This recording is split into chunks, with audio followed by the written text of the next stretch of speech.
60টা জিনিস মানুষ মরে যাওয়ার পরে তার কবরে পৌঁছতে থাকে।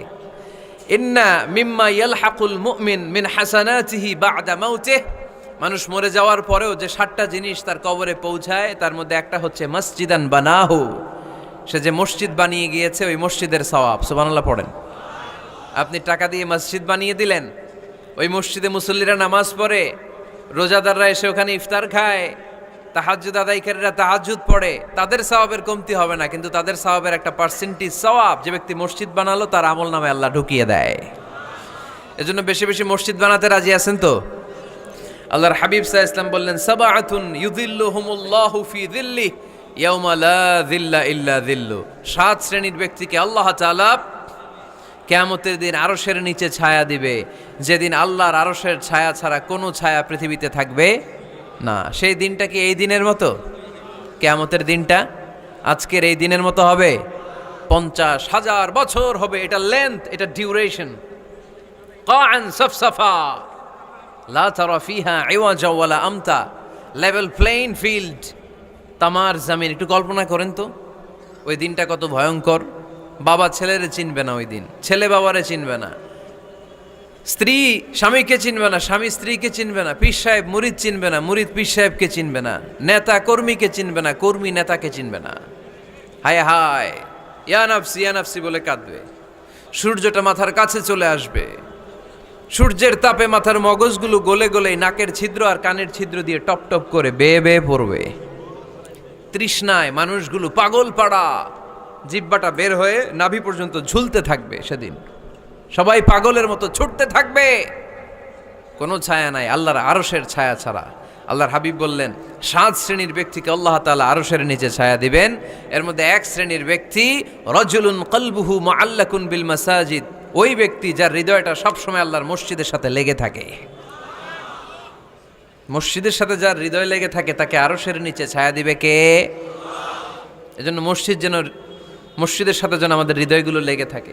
অনেকেই দেখবেন এত ভালো নামাজে জোহর পরে টেনশন করে আসরটা কই পড়বো, আসর পরে চিন্তা করে মাগরিবের সময় আমি কোথায় থাকবো, মাগরিবের সময় টেনশন, ইস এশাটা হয়ে গেলেই তো শেষ। এরকম লোক আছে না নাই? এদেরকে সেই কঠিন ভয়াবহ দিনে আরশের নিচে ছায়া দিবে কে? তারপরে মসজিদ আমাদের 4 নাম্বার পদ্ধতি, মসজিদকে পরিচ্ছন্ন রাখা, মসজিদকে ঝাড়ু দেয়া। মসজিদকে যারা পরিষ্কার করে তাদের হৃদয়ের যন্ত্রণা দূর করে দেয় কে? সাইয়েদনা ইব্রাহিম আলাইহিস সালাম এবং ইসমাঈল আলাইহিস সালামকে আল্লাহ তাআলা আদেশ করেছেন, তাহহিরা বাইতিয়া লিত-তাইফিনা ওয়াল আকিফিনা ওয়ার রুকআইস সুজুদ। হে ইব্রাহিম ইসমাঈল, বাপ বেটা দুইজন মিলে মসজিদ ঝাড়ু দাও। কি ঝাড়ু দাও? মসজিদেরি ঝাড়ু বড়দার ও কমারে হাত শোনো আমারে মুনাজাত। পড়েন, শোনো শোনো ইয়া ইলাহি আমারে মুনাজাত, শোনো আমারে মুনাজাত। পড়েন আমিন। মসজিদ ঝাড়ু দেওয়া মসজিদ আবাদের অন্তর্ভুক্ত। আপনারা কেউ কোনোদিন মসজিদ ঝাড়ু দিয়েছেন নাকি? কে কে দিয়েছেন দেখি? সবাই সবাই মসজিদের খাদেম? মাশাআল্লাহ। আমিও দিছি মসজিদ ঝাড়ু, অনেক দিছি। মাশাআল্লাহ, আল্লাহ তুমি কবুল করো। যাদের হৃদয়ে বড় জ্বালা, ফ্যামিলিতে সুখ নাই, শান্তি নাই, তারা হৃদয়ে প্রশান্তি আনতে চাইলে এতিমখানায় যাবেন, এতিমের মাথায় হাত বুলিয়ে দিবেন, এতিমের মুখে খাবার তুলে দিবেন, আপনার হৃদয়টারে নরম করে দিবে কে? আল্লাহর ঘর মসজিদে যাবেন, নিজ হাতে মসজিদটারে একটু পরিষ্কার করে দিবেন, আপনার জীবনটারে উজালা করে দিবে কে? তাহলে এগুলো করার মাধ্যমে আমরা মসজিদের আবাদ করতে চাই। আমরা মসজিদের আবাদকারী হতে চাই কি চাই না? আল্লাহর ঘর মসজিদ আবাদ করার মতো শ্রেষ্ঠ কাজ পৃথিবীতে হতে পারে না। এই মসজিদের কিছু আদব আছে, আল্লাহ রাসূল সাল্লাল্লাহু আলাইহি ওয়াসাল্লাম বলেছেন এই আদবগুলো মেনটেন করে যেন আল্লাহর ঘর মসজিদের সাথে আমরা ব্যবহার করি। মসজিদের 1 নম্বর আদব হচ্ছে মসজিদে ওযুর সাথে প্রবেশ করা। কিসের সাথে? ওযু করে পরিচ্ছন্ন হয়ে মসজিদে প্রবেশ করা। এজন্য অপবিত্র অবস্থায় গোসল ফরজ, এরকম অবস্থায় মসজিদে ঢোকা যাবে? কথা বলেন, ঢোকা যায়? যেই নারীদের মাসিক চলতেছে, মেনস্ট্রুয়েশনাল পিরিয়ড চলতেছে, ওই নারীদের পক্ষে মসজিদে ঢোকা জায়েজ আছে? নাই। তাহলে এটা হলো 1 নম্বর আদব। মসজিদে ঢোকার সময় কি করে ঢুকবো? অজু করে। আওয়াজ করে বলেন, কি করে ঢুকবো? অজু করে। 2 নাম্বার আদব হচ্ছে মসজিদে যাওয়ার সময় সবচেয়ে ভালো জামাটা পরে যাব, সবচেয়ে ভালো পাঞ্জাবিটা পরে যাব। জান তো আপনারা? না সবচেয়ে সিরাটা পরে যান? হ্যাঁ, অনেকের নামাজের জন্য একটা পুরান জামা আছে, সিরা পাড়া, এদিকে হাত উঠালে এদিকটা দেখা যায়, আছে না নাই? সবচেয়ে সিরা পাড়াটা রাখে নামাজের জন্য, কপাল পোড়া। আর সুন্নাতে খাতনার অনুষ্ঠানে গেলে মাশাআল্লাহ লেহেঙ্গা গায়ে দেওয়া যায়, আছে না নাই? না, আপনি ইবাদতের জন্য সবচেয়ে সুন্দর জামাটা রাখবেন। এজন্য রাব্বুল আলামিন বলেন, ইয়া বানি আদম খুযু জিনাতাকুম ইনদা কুল্লি মসজিদ। ও বনি আদম, তুমি যখন আল্লাহর ঘর মসজিদে ঢুকবা, ও বনি আদম, তুমি যখন নামাজের মুসল্লায় দাঁড়াবা, তোমার সবচাইতে দামি, সবচাইতে সুন্দর জামাটা গায়ে দিয়ে তুমি নামাজে দাঁড়াও। ঠিক কি না? তাহলে এখন মসজিদে যাওয়ার সময় কি গায়ে দিয়ে যাবেন বলেন? খিতা করবাইন? হ্যাঁ, মাশাআল্লাহ, হ্যাঁ, সবচেয়ে ভালো কাপড়টা আয়রন করে পারফিউম মেখে তারপরে আমরা যাব। রাজি আছেন তো? 3 নাম্বার আদব হচ্ছে মসজিদে ঢোকার সময় বাম পা দিয়ে ঢুকতে হয়।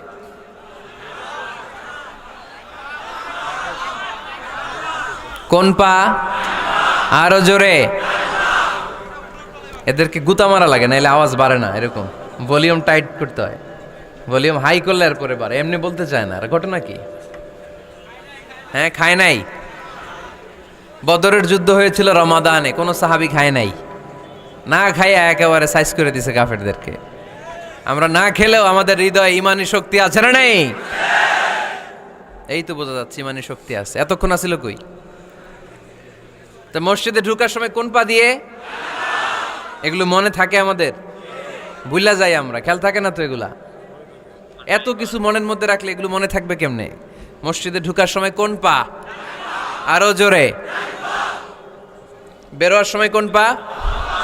মনে থাকবে? মসজিদে যখন ঢুকবেন ডান পা দিয়ে ঢুকবেন, আর দোয়া পড়বেন, আউযু বিল্লাহিল আযীম ওয়া বিওয়াজহিল কারীম ওয়া সুলতানিহিল কদীম মিনাশ শাইতানির রাজীম। বিষ্ণু ইসা ইসলাম বললেন, যে ব্যক্তি মসজিদে ঢোকার সময় এই দোয়াটা পড়বে, শয়তান আফসোস শুরু করে, সে বলে, হায় হায়, আজকের দিনের জন্য, সারা দিনের জন্য তো তুই আমার ওয়াসওয়াসা থেকে বেঁচে গেলি। আজকের সারা দিনের জন্য তোরে আমি হারালাম, আজকের সারাটা দিন আল্লাহর পক্ষ থেকে প্রোটেকশন নিয়ে তুই বেঁচে গেলি, আজকের জন্য যা, কালকে তোরে আমি ধরবো। এজন্য এই দোয়াটা পড়ার দরকার আছে না? আউযু বিল্লাহিল আযীম ওয়া বিওয়াজহিল কারীম ওয়া সুলতানিহিল কদীম মিনাশ শাইতানির রাজীম। 4টা বাক্যের দোয়া। মুখস্থ করতে কষ্ট হলে যে ইউটিউবে চলে যাবে আজকেই, ওখান থেকে শুনে আপনারা মুখস্থ করে নেবেন, এই দোয়াটা পড়বেন। তাহলে ওই দিনের জন্য শয়তানের ওয়াসওয়াসা, টেম্পটেশন, প্রভোকেশন থেকে আপনি আল্লাহ তাআলার প্রোটেকশনে চলে গেলেন। সুবহানাল্লাহ পড়েন। তারপর আল্লাহর হাবিব বললেন, ঢোকার আগে আমারে সালাম দাও। পড়বেন, আসসালামু আলাইকা আইয়ুহান নাবিয়্যু ওয়া রাহমাতুল্লাহি ওয়া বারাকাত। এই 2টা জিনিস যখন করে ফেললেন, তখন ডান পা দিয়ে পড়বেন, আল্লাহুম্মা আফতাহ লি আবওয়াবা রাহমাতিক। সুবহানাল্লাহ পড়েন। আল্লাহুম্মা আফতাহ লি, ও আল্লাহ আমার জন্য তুমি খুলে দাও, আবওয়াবা রাহমাতিক, তোমার রহমতের দরজা। তার মানে মসজিদে ঢুকলে রহমত পাওয়া যায় কি যায় না? মসজিদে ঢুকলে পাওয়া যায় রহমত, মসজিদের বাইরে রহমতের কথা আল্লাহ বলে নাই। মসজিদের ভিতরে রহমত। কোথায় রহমত? কোথায়? মসজিদের ভিতরে রহমত আছে না? তার প্রমাণ, মসজিদে ঢুকলেই শান্তি লাগে কেমন জানি, আর ঘুমে ধরে। মসজিদে ঘুমাইছেন কারা কারা দেখি? সবাই ঘুমাইছেন? আরে আমি কত ঘুমাইছি। জুমার নামাজের সময় যে কি ঘুম আসে, আসে আসে, কমন পড়ছে, একেবারে কমন পড়ে গেছে। ঘুম আসে কারণ রহমত, রহমতের ঝিরি ঝিরি বাড়িধারা আল্লাহ তাআলা আরশের উপর থেকে নাজিল করতে থাকেন, আর এই রহমতের কারণে হৃদয়টা প্রশান্ত হয়ে যায়, অনেকের ঘুমও চলে আসে। ঠিক কি না? এজন্য আল্লাহুম্মা আফতাহ লি আবওয়াবা রাহমাতিক, ও আল্লাহ তোমার রহমতের দরজাগুলো আমার জন্য খুলে দাও। এই দোয়া পড়লে রহমতের দরজা খুলে দেয় কে? আবার মসজিদ থেকে যখন বের হবেন তখন কোন পা দিয়ে? জোরে বলেন। বাম পা দিয়ে কি পড়বেন? আল্লাহুম্মা ইন্নী আসআলুকা মিন ফাদলিক, ও আল্লাহ তোমার কাছে আমি তোমার পক্ষ থেকে ফদল চাই, মানে রিজিক চাই। রিজিক দেয়ার মালিককে। তার মানে খুব সোজা সাপটা কথা হচ্ছে, মসজিদের ভিতরে পাওয়া যায় রহমত, আর বাইরে পাওয়া যায় ফদল বা রিজিক। বাইরে পাওয়া যায় কি? রিজিক। মসজিদের ভিতরে রিজিক আছে, তার মানে সারাদিন মসজিদে বসে থাকলে রিজিক মিলবে? নামাজের সময় নামাজ পড়তে হবে, কাজের সময় কাজ করতে হবে। এটাই হচ্ছে ইসলামের বিধান। নামাজের সময় নামাজ, কাজের সময়। আমি প্রশ্ন করব, আওয়াজ করে উত্তর দেন। নামাজের সময়, কাজের সময়। নামাজের সময়, কাজের সময়। এটা মনে থাকবে। এজন্য আল্লাহ বললেন, ফাইদা কুদিয়াতিস সালাতু ফান্তাশিরু ফিল আরদি ওয়াবতাগু মিন ফাদলিল্লাহ। যখন তোমাদের সালাত শেষ হয়ে যায়, আল্লাহর রিজিক অন্বেষণের জন্য আল্লাহর জমিনে তোমরা ছড়িয়ে যাও। নামাজের সময় আসবেন, নামাজ শেষ বের হয়ে যান। ফান্তাশিরু ফিল আরদ, জমিনে ছড়িয়ে পড়ো। নামাজ শেষ, চেয়ারম্যান সাহেব চলে যাবে ইউনিয়ন পরিষদের ভেতরে, ছাত্ররা চলে যাবে হাই স্কুলে, মেম্বার অব দ্য পার্লামেন্ট চলে যাবে সংসদে, সেনাবাহিনীর লোকেরা চলে যাবে ক্যান্টনমেন্টে, ব্যবসায়ীরা চলে যাবে তাদের বাজারে, সিএনজি ওয়ালারা সিএনজি নিয়ে ব্যবসা শুরু করবে, রাস্তায় নেমে যাবে, চিল্লায় বলেন ঠিক কিনা? এটাই ইসলামের বিধান। নামাজের সময় নামাজ, কাজের সময়। আচ্ছা, তাহলে প্রথম সুন্নাত পেলাম, পবিত্র হয়ে ঢুকবো, ভালো জামা পরে ঢুকবো 2 নাম্বার। 3 নাম্বার, ঢুকার সময় কোন পা, বের হওয়ার সময়। 4 নাম্বার, মসজিদে ঢুকেই 2 রাকাত। মসজিদে ঢুকে কয় রাকাত পড়েন আপনারা? তাহিয়াতুল মসজিদ। মসজিদে আপনি ওয়েলকাম জানাবেন, ঢুকেই 2 রাকাত পড়বেন, ওযু করলেই 2 রাকাত। আল্লাহর হাবিব সাল্লাল্লাহু আলাইহি ওয়াসাল্লাম মসজিদে নববীতে জুমার খুতবা দিচ্ছেন। খুতবা চলাকালীন সময়ে এক সাহাবী এসে মসজিদের মধ্যে বসে পড়লেন। আল্লাহর হাবিব সাল্লাল্লাহু আলাইহি ওয়াসাল্লাম সাহাবীরে বললেন, দাঁড়াও। সাহাবী দাঁড়ালেন। আল্লাহর নবী জিজ্ঞেস করলেন, কেন বসে পড়লা? 2 রাকাত পড়ছো নাকি? সাহাবী বলে, পড়ি নাই। বিশ্বনবী বললেন, তাহলে তাড়াতাড়ি 2 রাকাত নামাজ পড়ে বসে যাও। সুবহানাল্লাহ পড়েন। 2 রাকাত পড়ো নাই তো পড়ো, দাঁড়াও, তারপরে বসো। দেখেন, খুতবা চলাকালীন সময়ে আমাদের খতিবরা কখনো খুতবা থামায়? কথা বুঝেন নাই? জুমার খুতবা আপনারা শোনেন না? খুতবা চলতেছে, ওই মুহূর্তে ইমাম সাহেবরা কখনো খুতবা থামায়? মাঝখানে কোনো ঝামেলা হইলে থামায় না। প্রথম খুতবা শেষ, বসে, তারপরে দ্বিতীয় খুতবা। খুতবার মাঝখানে কোনো থামাথামি নাই। কিন্তু আল্লাহর হাবিব সাল্লাল্লাহু আলাইহি সাল্লাম কেমন খতিব ছিলেন দেখেন। আল্লাহর হাবিব সাল্লাল্লাহু আলাইহি সাল্লামের খুতবা দেওয়ার স্টাইল অ্যান্ড অ্যাটিটিউড এবং আমাদের খুতবা দেওয়ার স্টাইল অ্যান্ড অ্যাটিটিউড, আল্লাহ রাসূল সাল্লাল্লাহু আলাইহি সাল্লামেরটা কত প্রাণবন্ত ছিল। আল্লাহ রাসূল সাল্লাল্লাহু আলাইহি সাল্লাম সোসাইটি ওরিয়েন্টেড একজন পার্সোনালিটি ছিলেন, সমাজের মানুষ কেন্দ্রিক, খুব সামাজিক ছিলেন আল্লাহ রাসূল সাল্লাল্লাহু আলাইহি সাল্লাম। তিনি দেখলেন একজন বসে পড়ছে, উনি খুতবা থামায় দিলেন। জুমার খুতবা থামায় বললেন, এই নামাজ পড়ছো না? পড়ো, 2 রাকাত পড়ো। আবার খুতবা শুরু করলেন। সুবহানাল্লাহ পড়বেন না? একবার তিনি খুতবা দিচ্ছেন, দেখলেন আল্লাহ রাসূল সাল্লাল্লাহু আলাইহি ওয়াসাল্লামের 2 জন নাতি হাসান আর হুসাইন রাদিয়াল্লাহু তাআলা আনহুমা, ছোট্ট মানুষ, কাতারের ভিতরে ঢুকে কোন সাহাবী টুপি টান দেয়, কারো পাগড়ি ধরে টান দেয়, একজন এদিকে দৌড় দেয়, আরেকজন ওদিকে দৌড় দেয়। মসজিদে একটা ডিস্টার্ব হচ্ছে। আল্লাহর হাবিব সাল্লাল্লাহু আলাইহি ওয়াসাল্লাম খুতবা থামিয়ে দিলেন, মিম্বার থেকে নেমে আসলেন, 2 নাতিকে 2 হাতে ধরলেন, ধরে আস্তে করে জান্নাতের এই 2 সর্দারকে নিয়ে মিম্বারের উপরে দাঁড়ালেন। এই হাতে এই নাতি, ওই হাতে আরেক নাতি। এরপর দাঁড়িয়ে দাঁড়িয়ে তিনি বাকি খুতবা দিলেন। পড়েন সুবহানাল্লাহ। কত প্রাণবন্ত খুতবা। উনিও খুতবা দিতেন, আমরাও খুতবা দেই। আল্লাহর হাবিব সাল্লাল্লাহু আলাইহি ওয়াসাল্লাম খুতবা দিচ্ছেন, এক সাহাবী এসে বলল, ইয়া রাসূলুল্লাহ, মদিনায় দুর্ভিক্ষ, বৃষ্টি নাই, আপনি বৃষ্টির দোয়া করেন। রাসূল সাল্লাল্লাহু আলাইহি ওয়াসাল্লাম খুতবা থামায় দিলেন, থামাই দিয়ে দোয়া শুরু করলেন, আল্লাহুম্মা আসকিনা গাইসান মুগীসান মারিআন মুরিআন নাফিআন গায়রা দার আজিলান গায়রা আজল। আল্লাহ, উপকারে বৃষ্টি দেন, যে বৃষ্টিতে আমাদের ফসল জন্মাবে, সবুজ ঘাস লতা পাতা জন্মাবে, আমাদের গবাদি পশুর রিজিক বাড়বে, এরকম উপকারে বৃষ্টি আমাদেরকে দিয়ে মদিনাটারে ধন্য করে দেন। বৃষ্টি শুরু হলো, জুমাবার বৃষ্টি, শনি রবি সোম মঙ্গল বুধ বৃহস্পতি শুক্র, টানা 7 দিন বৃষ্টি। এবার বৃষ্টির চোটে মদিনায় বন্যা হয়ে গেছে। এতদিনে দুর্ভিক্ষ, এতদিনে কি? এখন বৃষ্টির বরকতের দোয়া করছে, বৃষ্টিতে এবার বন্যা। যেই সাহাবী বৃষ্টির জন্য দোয়া করতে বলেছিলেন, পরের জুমাবারের খুতবার সময় এসে ওই সাহাবী বলেন, ইয়া রাসূলুল্লাহ, আবার খুতবার মাঝখানে, ইয়া রাসূলুল্লাহ, আর বৃষ্টির দরকার নাই, আর দরকার নেই, এবার বৃষ্টি বন্ধের দোয়া করেন। আল্লাহর হাবিব সাল্লাল্লাহু আলাইহি ওয়াসাল্লাম খুতবা থামিয়ে আবার বন্ধের দোয়া, আল্লাহুম্মা হাওয়ালাইনা ওয়ালা আলাইনা, হে আল্লাহ আমাদের চারিদিকে দেন, মদিনাতে আর বৃষ্টির দরকার নাই। চিল্লায় পড়েন সুবহানাল্লাহ। এজন্য খতিব হবে এরকম প্রাণবন্ত খতিব।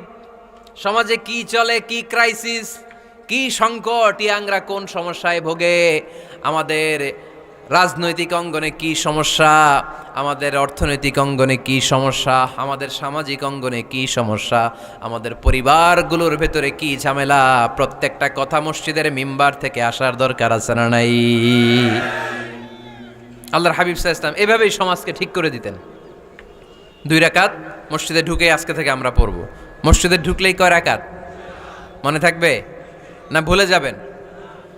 তারপরে আল্লাহর হাবিব সাল্লাল্লাহু আলাইহি ওয়াসাল্লাম বলেছেন, খবরদার কবরের উপর মসজিদ বানিও না। কবরস্থান একদিকে, মসজিদ আর একদিকে, কিন্তু বাংলাদেশে মসজিদের সাথে কবর মিলানো আছে না নাই? ছোট্ট একটা মসজিদ কিন্তু এত বড় বাবার কবর আছে না নাই? না, এগুলো করবেন না আপনি। আগে হবে মসজিদ, পরে কবরস্থান। যেমন মসজিদে নববী হয়েছে আগে, তারপরে বিশ্বনবীর কবর এখানে আছে না নাই? মসজিদে নববী প্রতিষ্ঠিত হয়েছে আগে, পরে বাকি কবরস্থান আছে না নাই? কিন্তু কোন আল্লাহর ওলির কবরস্থানের উপরে যদি মসজিদ বানান, তার উপর লানাত দিয়েছে কে? লাআনা রাসূলুল্লাহ আলাল ইয়াহুদ ওয়ান নাসারা ইত্তাখাযু কুবুর আমবিয়াইহিম মাসাজিদা। আল্লাহর রাসূলের লানত ইহুদি নাসারাদের উপর, কারণ ইহুদি আর নাসারাদের একটা খাসলাত, একটা বৈশিষ্ট্য ছিল, তারা তাদের নবীদের কবরের উপরে মসজিদ বানায় ফেলতো। এটা করা যাবে? এজন্য এলাকায় এলাকায় এই ঝামেলা, কবর আর মসজিদ হবে আলাদা। আবার মসজিদের কেবলার দিকে যেন কবরস্থান না হয়, তাহলে শিরক হওয়ার সম্ভাবনা আছে না নাই? খুব সাবধান, আল্লাহ সব মাফ করে কিন্তু শিরক মাফ করে না, ঠিক কি না? শিরক হচ্ছে মহাপাপ, সব পাপের বাপ। এজন্য আমরা সব করলেও শিরকের গুনাহ মুসলমান কখনো করতে পারে। এরপর আল্লাহর হাবিব বললেন, মসজিদকে পরিষ্কার পরিচ্ছন্ন রাখো, এটাও মসজিদের আদাব। মসজিদে আতর লাগিয়ে দেন, বাখুর জ্বালিয়ে দেন। আপনাদের এই এলাকার মধ্যে তো বাখুরের অভাব নাই, আগরের অভাব নাই, ঠিক কিনা? গতকাল প্রোগ্রাম ছিল কই? সুজানগর, আগরের রাজধানী। আগর চিনেননি আপনারা? হ্যাঁ, এই যে দেহনেল উদ পারফিউম, আপনাদের এই যে মাহাতাব সাহেবের আল হারামাইন, এরপরে যে আজমল কোম্পানি, এও আপনাদের এই মৌলভীবাজার এলাকার। এরকম অনেক কোম্পানি আছে দুবাই ভিত্তিক, গোটা বিশ্বে ওনারা ব্র্যান্ডিং করেছে। এগুলোর র ম্যাটেরিয়াল, কাঁচামাল যায় হচ্ছে আপনাদের মৌলভীবাজার থেকে। ছেলের বউ শাশুড়ির ওয়াজ গতকাল করছি, শুনে নিন। শাশুড়ি আর বৌমার কিলাকিলি, গতকালের ওয়াজের বিষয় ছিল কি? শাশুড়ি বৌমার কিলাকিলি কি করে থামাবেন, শুনে নিন। আচ্ছা ঠিক আছে, মুফতি সাহেবদের কাছ থেকে জেনে নেবেন এই প্রশ্ন। আমি উত্তর দিলে আবার কিলাকিলি লেগে যাবে বাংলাদেশ, কিলাকিলির দরকার নাই। সম্মানিত ভাইয়েরা, মসজিদ পরিষ্কার পরিচ্ছন্ন রাখবেন, এই বাখুর জ্বালাবেন, দেহনেল উদ, এই পারফিউমগুলো ছড়িয়ে দিবেন। মসজিদের মধ্যে অনেক মসজিদে দুর্গন্ধ আছে না নাই? এই কার্পেটের মধ্যে ময়লা, পরিষ্কার করে না। আল্লাহর হাবিব সাল্লাল্লাহু আলাইহি ওয়াসাল্লাম বলেছেন, খবরদার। আম্মা জান আয়েশা বর্ণনা করেন, আমার রাসূলুল্লাহ সাল্লাল্লাহু আলাইহি ওয়াসাল্লাম বিবিনাইল মসজিদ ফিদ দুয়ার ওয়া আন তুতাইয়াবা ওয়া তুনাযযাফ, আমরা যেন এলাকা এলাকায় মসজিদ বানাই, মসজিদগুলোকে যেন পারফিউম দিয়ে, আতর দিয়ে সুগন্ধময় করে দেয়। বিশ্বনবী আদেশ করেছেন, সুবহানাল্লাহ পড়েন। এজন্য কোনো অপরিচ্ছন্ন মসজিদ থাকতে পারবে না। মসজিদের পাশ দিয়ে গেলে আতরের ঘ্রাণে আমোদ হয়ে লোকজন যেন বুঝতে পারে এটা আল্লাহর ঘর, মসজিদ। চিল্লায় বলেন ঠিক কি না? এরপরে আল্লাহর হাবিব সাল্লাল্লাহু আলাইহি ওয়াসাল্লাম বলেছেন, মসজিদের আর একটা আদব হলো মসজিদকে অতিমাত্রায় ডিজাইন না করা। বেশি ডিজাইন করা যাবে না, এমন ডিজাইন করা যাবে না যে এটা মসজিদ বোঝাই যায় না। এত লাইটিং ফাইটিং করে, এটা কি মসজিদ না কমিউনিটি সেন্টার বোঝাই যায় না? আছে না নাই? আছে। এরকম যেন আমরা না করি সম্মানিত ভাইয়েরা। বিশেষ করে মসজিদের সামনের দেয়ালে। কোন দেয়ালে? সামনের দেয়ালটা, কেবলার দিকে যেই দেয়াল, এই দেয়ালটা হতে হবে ফ্রেশ, যাতে করে মানুষের দৃষ্টি আকর্ষণ না করে। প্রায় মসজিদের দেয়ালের মাঝখানে দেখবেন আপনি ক্যালেন্ডার ঝুলায় রাখে, আছে না নাই? মৌলভীবাজারের কি অবস্থা? খিতা খবর আছে তো? এই যে ক্যালেন্ডার ঝুলায় রাখে, ওইখানে দেখবেন বিভিন্ন মসজিদের ছবি, এতিমখানার ছবি, মানুষের ছবি। তো মানুষ নামাজও পড়ে, আবার ওগুলোও তাকায়, আছে না নাই? প্রথম কাতারে পরে ওইখানে কি লেখা, এগুলো পরে, তার ডিস্টার্ব হচ্ছে না? এই মুসল্লির দৃষ্টি যাতে অন্যদিকে না যায়, এটা খেয়াল রাখতে হবে। যদি পারা যায়, মসজিদের সামনে কোনো ঘড়ি টড়ি চলবে না। ঘড়ি মসজিদের পেছনের দেয়ালে, সময়সূচি পেছনের দেয়ালে, সব পেছনে। সময় কয়টা বাজে ওটা ইমাম দেখলেই চলবে, ইমাম এভাবে দেখে নিবে, আপনারাও দেখে নেবেন। কিন্তু সামনের দেয়ালটা যত সিম্পল করা যায়। আল্লাহর হাবিব সাল্লাল্লাহু আলাইহি ওয়াসাল্লাম নামাজ পড়া অবস্থায় সামনে এমন কিছু রাখতেন না যেটাকে যেটার দ্বারা আল্লাহর হাবিব সাল্লাল্লাহু আলাইহি ওয়াসাল্লামের সালাতে মনোযোগ অন্যদিকে চলে যায়। আমরা যখন সালাত পড়ি যদি অন্যদিকে তাকাই, ফেরেশতার মাধ্যমে আল্লাহ একটা ডাক দেয়, বলে আকবিল, এই বান্দা ফিরে আয়, তোর নজর থাকা দরকার সেজদার জায়গায়, ফিরে আয়। আপনি আবার যখন অন্যদিকে তাকান আল্লাহ বলে ফিরে আয়, সেজদার দিকে তাকা। আপনি আবার যখন ঘড়ির দিকে তাকান আল্লাহ বলে আকবিল, ফিরে আয়, সেজদার দিকে তাকা। আপনি যখন আবার অন্যদিকে তাকান তখন আল্লাহ বলে লা হাজাতা লি ইলা সালাতিক, তোর এই নামাজের দরকার আমার নাই। নাউজুবিল্লাহ পড়বেন না? তোর এই নামাজের দরকার আমার নাই। অজু করে কষ্ট করে যাকে খুশি করার জন্য আপনি সালাতে দাঁড়ালেন, উনি যদি বলে এই নামাজের দরকার নাই, তা কার জন্য নামাজ পড়লেন আপনি? কথা কি বুঝতে পেরেছেন? এই জন্য এলাকার গণ্যমান্য ব্যক্তিবর্গ আছে, আমাদের চেয়ারম্যান সাহেব আছে, আরো অন্যান্য বিজনেস ম্যাগনেটরা আছে, আপনারা মসজিদ যখন নির্মাণ করবেন সামনের দেয়ালটা যত সাদামাটা হতে পারে ততই ভালো। এমনকি জায়নামাজের মধ্যে এখন কাবা ঘরের ছবি আছে না নাই? আছে না? কি মুসলমান আমরা, নিজের কাবারে নিজে লাথি মারি নামাজের আগে, মনের অজান্তে নিজের কাবাকে নিজে লাথি মারছি। এরকম জায়নামাজ ব্যবহার করা নিষেধ, চিল্লায় বলেন ঠিক কিনা? সাদা ফ্রেশ জায়নামাজ বাজারজাত করেন, আপনাদের সিদ্ধান্তই ওনাদের ব্যবসা বয়কট হয়ে যাবে। আপনারা যদি এখন থেকে মসজিদের মিনারা আর কাবা ঘরের যে প্রতিকৃতি বা ছবি, এরকম ছবি সম্বলিত জায়নামাজ কিনা বন্ধ করে দেন, এদের মার্কেট থাকবে? কথা বলেন। কালকে থেকে আমরা জায়নামাজ কেনার সময় ফ্রেশ জায়নামাজ কিনবো। কোনো মসজিদ, কোনো মিনার, আমাদের কাবা ঘরের ছবি সম্বলিত কোনো জায়নামাজ কিনা যাবে? আওয়াজ করে বলেন যাবে? যাবে না। এগুলো হচ্ছে মসজিদের আদাব, এগুলো রক্ষা করে মসজিদে ঢোকার দরকার আছে না নাই?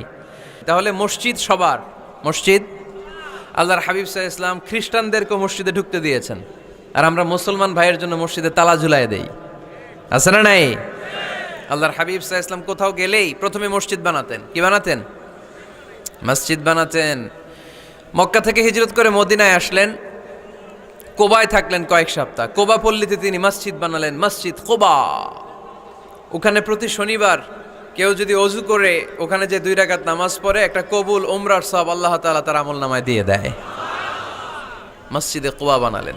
তারপরে মদিনায় এসে মসজিদে নববী বানালেন আল্লাহর হাবিব সাল্লাল্লাহু আলাইহি ওয়াসাল্লাম, মসজিদে নববী। এটা ছিল আল্লাহ রাসূল সাল্লাল্লাহু আলাইহি ওয়াসাল্লামের বৈশিষ্ট্য। কোথাও গেলেই তিনি মসজিদ বানাতেন। মসজিদে নববী, হায় রে, এখন তো কত সুন্দর মসজিদ আমরা দেখি, আমরা যে সালাত পড়ি। আল্লাহর হাবিব সাল্লাল্লাহু আলাইহি সাল্লামের সময় মসজিদে নববী কি এরকম ছিল? কথা বলেন। ফ্লোর ছিল বালুর ফ্লোর। কিসের ফ্লোর? আমাদের মসজিদের ফ্লোর কিসের? টাইলস। আর আল্লাহ রাসূল সাল্লাল্লাহু আলাইহি ওয়াসাল্লামের মসজিদে নববীর ফ্লোর কিসের? কথা বলে না তো। আওয়াজ করে উত্তর দেন না কেন? কষ্ট হচ্ছে? দুপুরে খাইছেন না সবাই? কেন খান নাই কেন? রোজা রাখছিলেন? হ্যাঁ, ফজর বাদে আইছি। আচ্ছা ঠিক আছে, ঠিক আছে। আচ্ছা আচ্ছা, সাউন্ড নাই, কথা শোনা যায় না? তো এটা শুনলা কেমনে? জিজ্ঞেস করলাম কথা শোনা যায় না, কয় না। তো এটা শুনলা কি করে? মানে অল্প শোনা যায়, তাই তো? একটু পরে আমার বিদায় ঘন্টা বাজবে, আমি চলে যাব। তোমরা ডিস্টার্ব করতে করতে আমার সময় শেষ। তোমরা ডিস্টার্ব করলে তোমাদের লস। আমি আমার টাইমের 1 মিনিটে বেশি যেতে পারবো না, কারণ এখানে আসরের সালাতের আজান শুরু হয়ে যাবে, এরপরে কোনো কথা নেই। আর বক্তব্য লম্বা করা এটা বেদাত। এই বেদাতকে আমি সুন্নাতের মধ্যে আনতে চাচ্ছি। একটা সময়ে একেবারে কমায় নিয়ে আসবো। এত প্রোগ্রামও আমি করতে চাই না। আমি ঘোষণা দিয়েছি আগামী বছরে সারা বাংলাদেশে আমার প্রোগ্রাম হবে 50টা। কয়টা? 50টা। এরপরের বছর 30টা, এরপরের বছর 20টা। বিভাগীয় প্রোগ্রাম করলেই চলবে আমার। এক এক বিভাগে যে 2 দিন 3 দিন খালাস।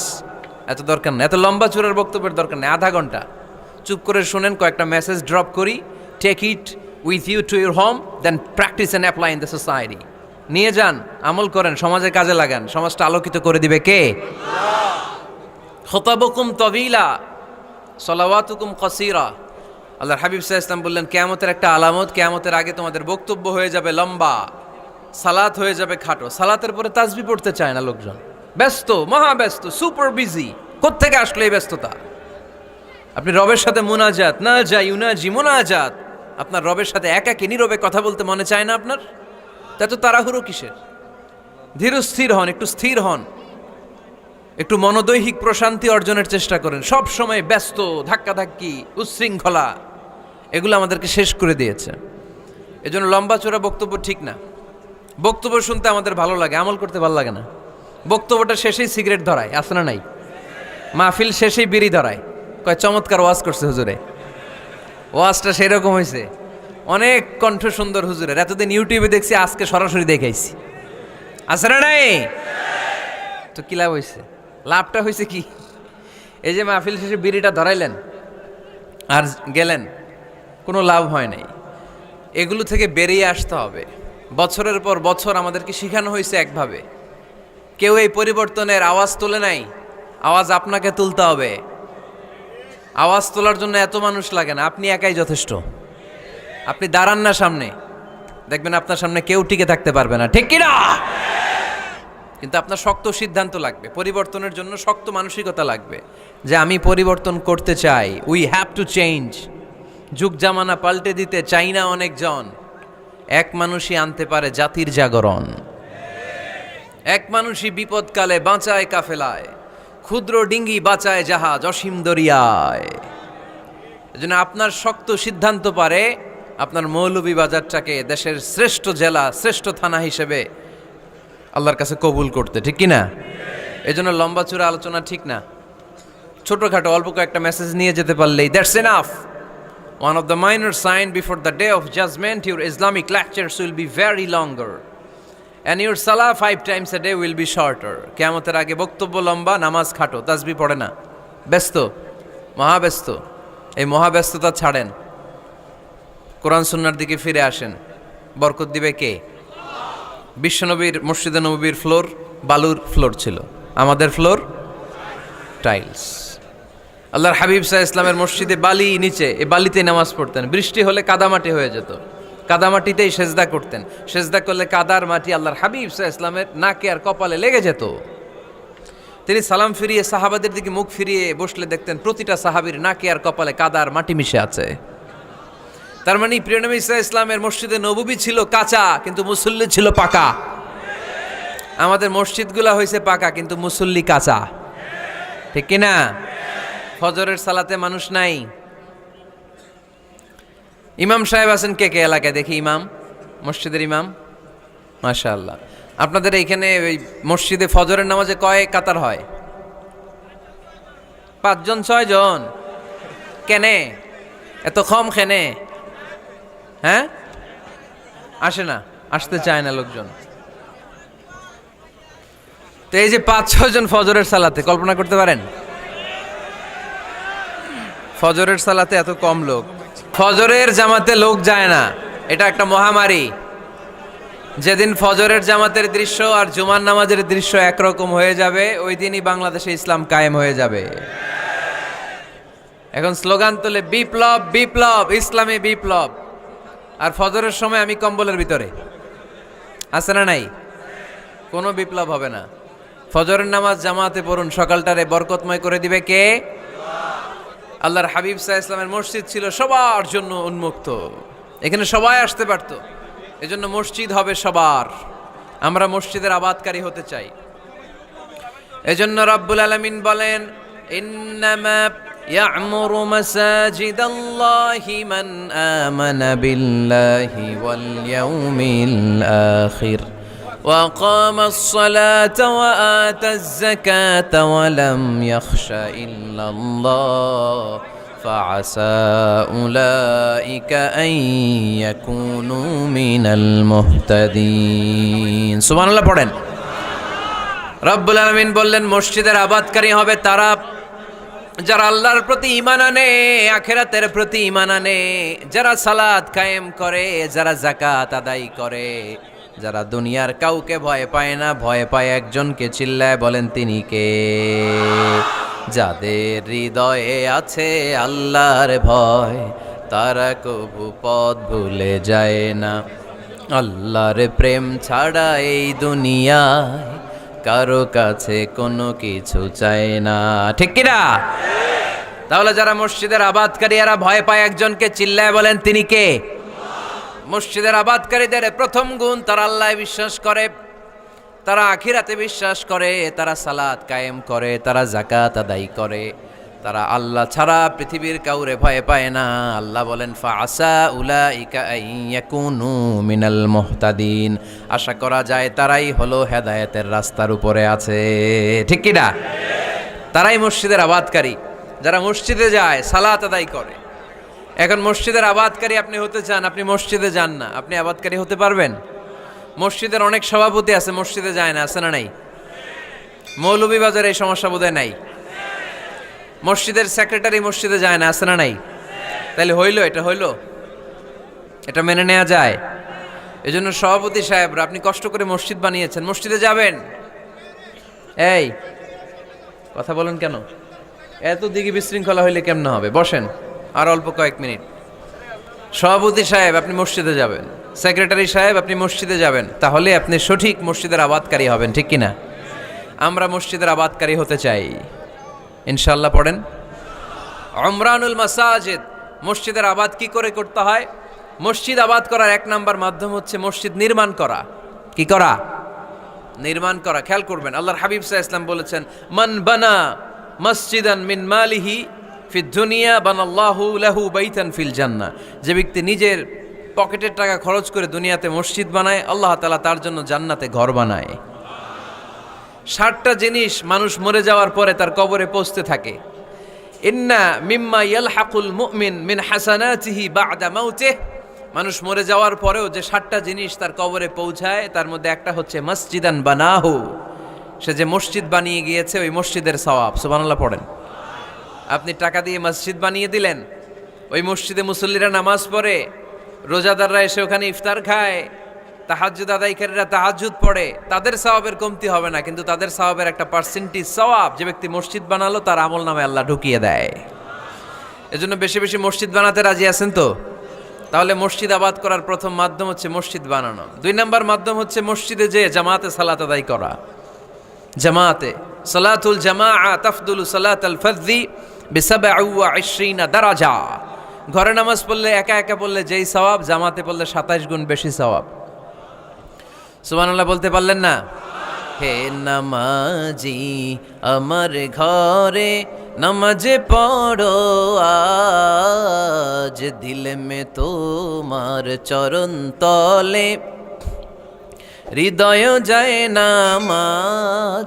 হে নামাজি আমার ঘরে নামাজে পড়ো আজ, দিল মে তোমার চরণ তলে হৃদয় যায় নামাজ। পড়েন আল্লাহু আকবার। কি সুন্দর লিখেছেন কাজী নজরুল ইসলাম। মসজিদ কেমন যেন মসজিদ তার নিজের ভাষায় আল্লাহর কাছে কেঁদে কেঁদে ফরিয়াদ জানায়, আল্লাহ নামাজিরা আমার ঘরে আসে না, কি সুন্দর টাইলস, কি সুন্দর মুসল্লা, কি সুন্দর এয়ার কন্ডিশন, সব আছে কিন্তু মুসল্লি নাই। ঠিক কিনা? মসজিদগুলো আল্লাহর কাছে ফরিয়াদ জানায়। এজন্য আমরা যেন মসজিদমুখী হই। কি মুখী? আওয়াজ করে বলতে হবে, কি মুখী? মসজিদমুখী। তাহলে মসজিদ আবাদের 1 নাম্বার পদ্ধতি মসজিদ বানানো। 2 নাম্বার মসজিদে বেশি বেশি যে জামাতে সালাত আদায় করা। 3 নাম্বারে মসজিদের সাথে সম্পর্ক জুড়ে দেওয়া, হৃদয়টা যেন সবসময় মসজিদের সাথে লেগে থাকে। খেয়াল রাখবেন, আমাদের মুসলমানদের মসজিদ হিন্দুদের মন্দিরের মতো নয়। কোথায় আজান হইছে? শেষ করে দিব না? সুবহানাকাল্লাহুম্মা বিহামদিকা আশহাদু আল্লা ইলাহা ইল্লা আনতা আস্তাগফিরুকা ওয়া আতুবু ইলাইক। আল্লাহ আমাদের সবাইকে কথাগুলো বুঝার